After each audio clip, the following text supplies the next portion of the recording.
श्री शिवाय नमस्तुभ्यम। भगवान शिव आप पर और आपके परिवारजनों पर सदा अपनी कृपा बनाए रखें। श्रावण मास महात्म्य दूसरा अध्याय। श्रावण मास में विहित कार्य। ईश्वर बोले, हे महाभाग, आपने उचित बात कही है।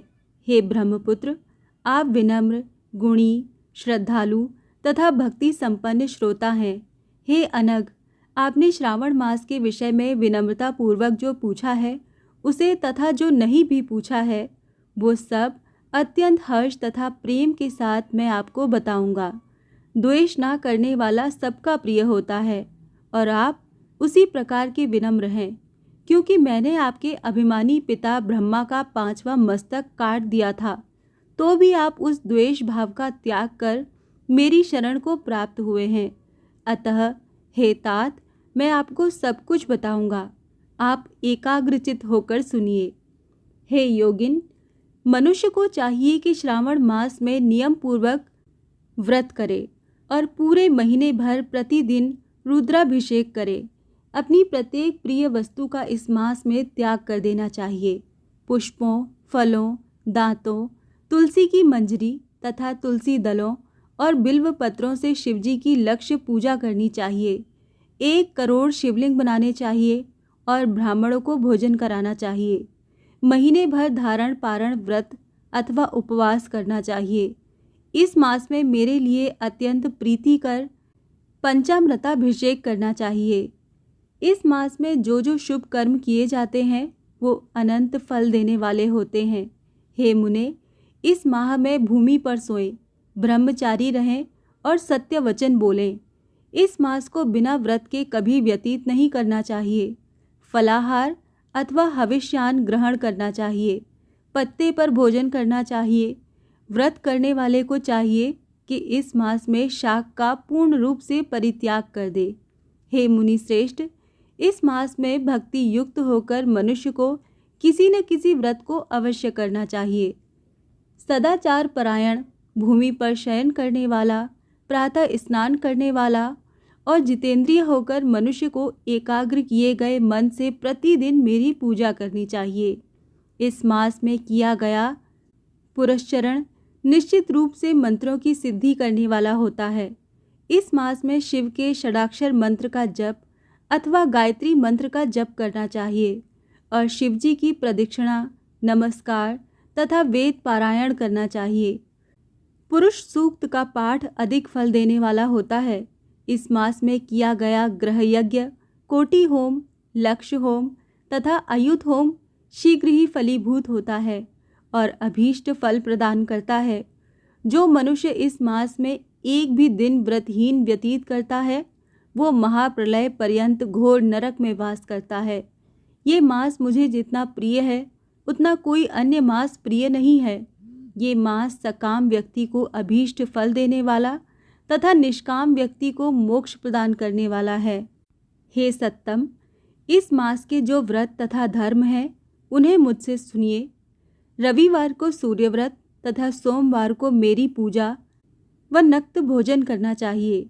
श्रावण मास के पहले सोमवार से आरंभ करके 3.5 महीने का रोटक नामक व्रत किया जाता है। ये व्रत सभी वांछित फल प्रदान करने वाला है। मंगलवार को मंगल गौरी का व्रत, बुधवार व बृहस्पति के दिन इन दोनों वारों का व्रत, शुक्रवार को जीवंतिका व्रत और शनिवार को हनुमान तथा नरसिंह का व्रत करना बताया गया है। हे मुने, अब तिथियों में किए जाने वाले व्रतों का श्रवण करें। श्रावण के शुक्ल पक्ष की तृतीया तिथि को गौरी व्रत होता है। इसी प्रकार शुक्ल की चतुर्थी तिथि को दूर्वा गणपति नामक व्रत किया जाता है। हे मुने, उसी चतुर्थी का दूसरा नाम विनायकी चतुर्थी भी है। शुक्ल पक्ष में पंचमी तिथि नागों के पूजन के लिए प्रशस्त होती है। हे मुनि श्रेष्ठ, इस पंचमी को रौरव कल्पादि नाम से जानिए। षष्ठी तिथि को सुपौदन व्रत और सप्तमी तिथि को शीतला व्रत होता है।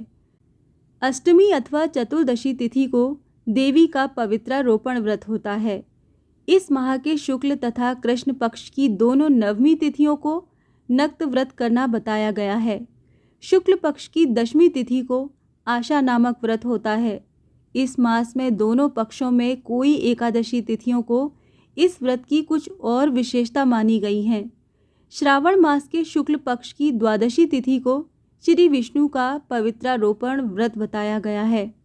इस द्वादशी तिथि में भगवान श्रीधर की पूजा करके मनुष्य परम गति प्राप्त करता है।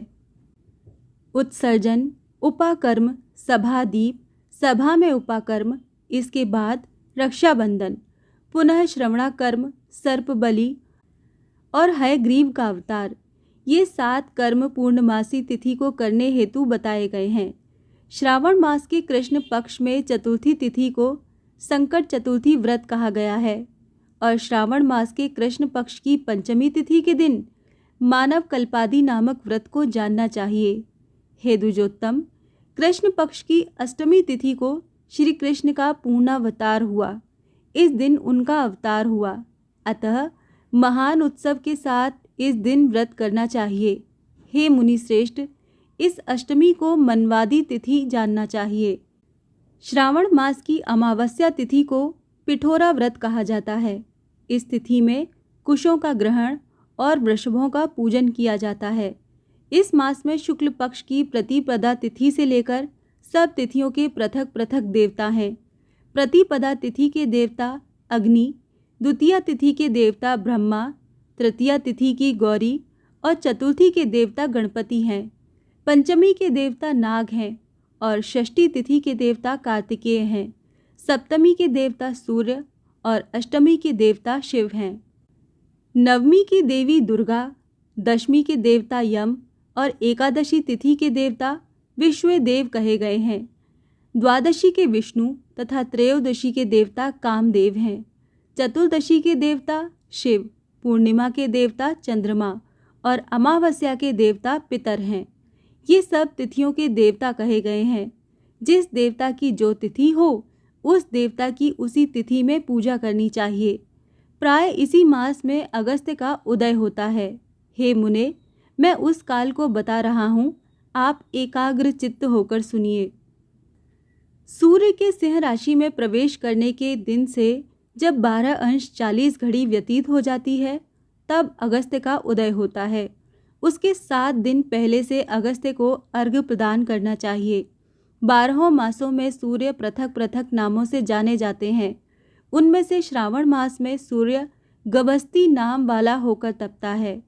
इस मास में मनुष्यों को भक्ति संपन्न होकर सूर्य की पूजा करनी चाहिए। हे सत्तम, 4 मासों में जो वस्तुएं वर्जित हैं उन्हें सुनिए। श्रावण मास में शाक तथा भाद्रपद में दही का त्याग कर देना चाहिए।